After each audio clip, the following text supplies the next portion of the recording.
In an interview on Fox News Sunday, Treasury Secretary Stephen Mnuchin finally reacted to a photo of him and his wife, Louise Linton, that quickly made the rounds on social media. After posing with a sheet of newly printed $1 bills bearing Mnuchin's signature, critics suggested that Linton and her husband looked like villains from a James Bond film, a critique that the Treasury Secretary shamelessly took as a compliment. "I never thought I'd be quoted as looking like villains from the James Bond movies. I guess I should take that as a compliment that I look like a villain in a great, successful James Bond movie," Mnuchin said. "Because we should all strive to emulate a villain so long as the franchise in which they are depicted is successful. I didn't realize the pictures were public and going on the internet and viral, but people can do that," Mnuchin added. It should come as little surprise that Mnuchin and Linton were called villains.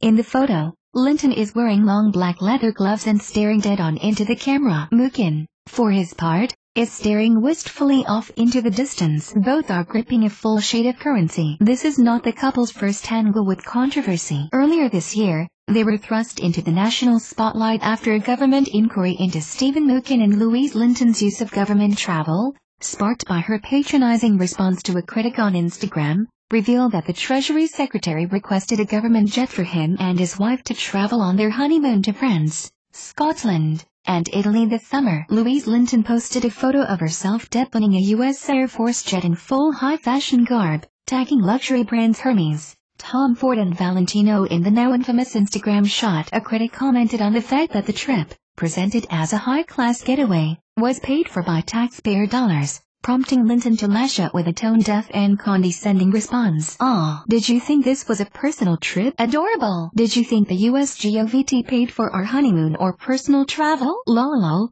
Read part of her comment. Per Mnuchin's request, it turned out, they did try to get the government to pay for those things. Mnuchin and Linton have also come under fire for allegedly using a U.S. Air Force jet, which comes at a cost of $25,000 per hour to operate, to view the solar eclipse last month in Fort Knox, Kentucky, which falls within the line of totality, where the eclipse could be best experienced. The fact that Mnuchin never would have thought that he and his wife could possibly look like villains from the James Bond movies is a testament to just how out of touch with reality yet another Trump cabinet member truly is.